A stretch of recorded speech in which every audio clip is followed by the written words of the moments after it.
안녕하세요, 독일카시입니다. 5월이 되니 진천 화분정원도 더 푸르러지고 있습니다.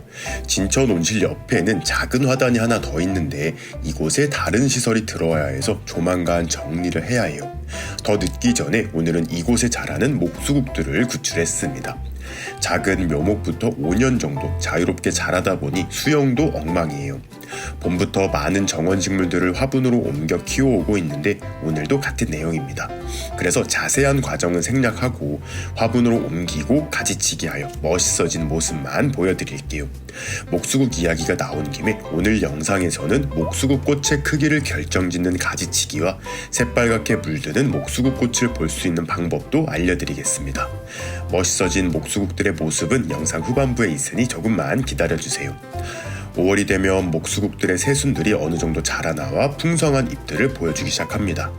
어린 목수국의 경우 4년차까지는 따로 가지치기를 하지 않고 그대로 키우는 것이 좋지만 5년차 정도가 되어 어느 정도 덩치가 커지고 수영을 잡아가기 시작하는 경우에는 봄에도 가지치기를 할 것인지 말 것인지 결정을 해야 해요. 보통은 꽃과 잎이 모두 지고 난 늦가을에서 겨울에 목수국에 가지치기를 해주는데 이때는 목수국 자체의 수영을 잡아주기 위한 가지치기를 하는 거예요. 반대로 봄에는 수영을 잡기 위함보다는 꽃의 크기와 색상을 결정짓기 위한 목적이 큽니다. 첫 번째로 큰 꽃볼을 보기 위해서는 현재 자라고 있는 목수국의 새순들 중 절반을 제거해줘야 해요. 목수국은 어지간하면 새로 자라나온 모든 순에서 꽃을 피워주기 때문에 꽃을 피워낼 가지만을 선별하고 그 외의 순들을 떼어주는 것입니다. 이렇게 하면 원래 20개의 꽃봉오리를 피워내야 할 에너지를 10개에만 쏟아붓기 때문에 평소보다 훨씬 크고 우람한 꽃을 볼 수 있어요. 한 가지 주의해야 할 점은 새순 혹은 가지를 제거한 경우 그곳에서 또 새순이 올라올 수 있는데 지속적으로 제거를 해주셔야 합니다.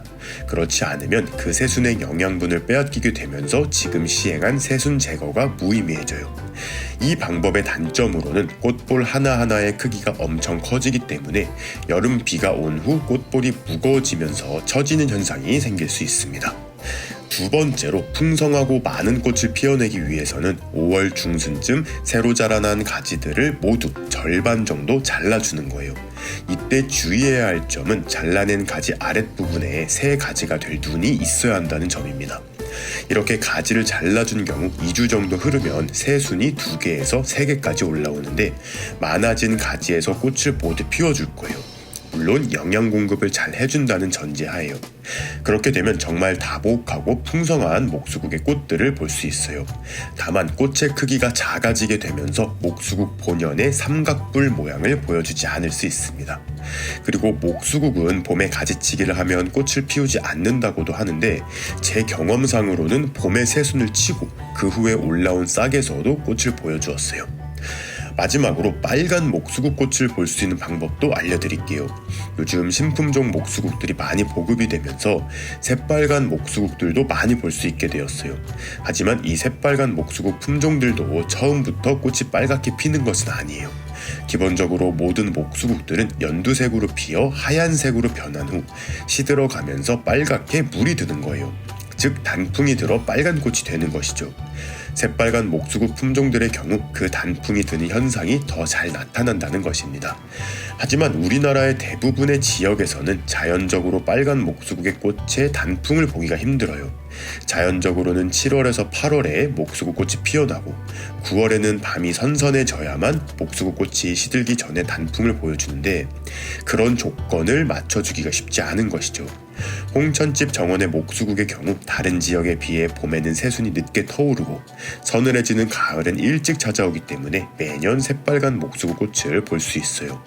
그래서 강원도의 경우 정말 아름다운 목수국의 단풍을 볼 수 있습니다. 강원도가 아닌 경우에 목수국의 빨간 단풍을 보려면 6월에 가지치기를 한번 해서 꽃을 피울 가지를 늦게 올리게 하면 됩니다. 보통 새순이 터오르고 3달 정도가 지나면 꽃을 피워내기 시작하는데 6월에 가지치기를 해주면 3달 뒤인 9월 목수국 꽃이 피어납니다. 꽃이 만개하고 살짝 시들기 시작할 때 10월이 찾아오고 날씨가 서늘해지면서 강원도를 제외한 지역에서도 빨갛게 물드는 목수국 색감을 볼 수 있는 것이죠. 다만 이 방법의 경우 숙련된 경험들이 뒷받침되어야 한다는 점이에요. 목수국의 세력에 따라 혹은 매년 달라지는 계절적 요인에 따라 자칫 꽃 자체를 못 볼 수 있는 리스크가 있기 때문입니다.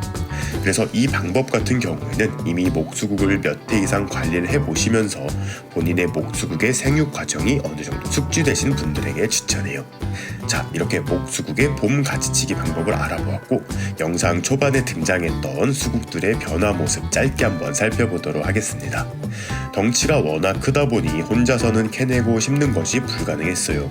그래서 돼지 아빠님이랑 함께 이 목수국들을 캐고 뿌리 정리를 하고 수영 정리를 했는데, 그러다 보니 전체 과정을 자세하게 영상으로 담기가 어려웠습니다.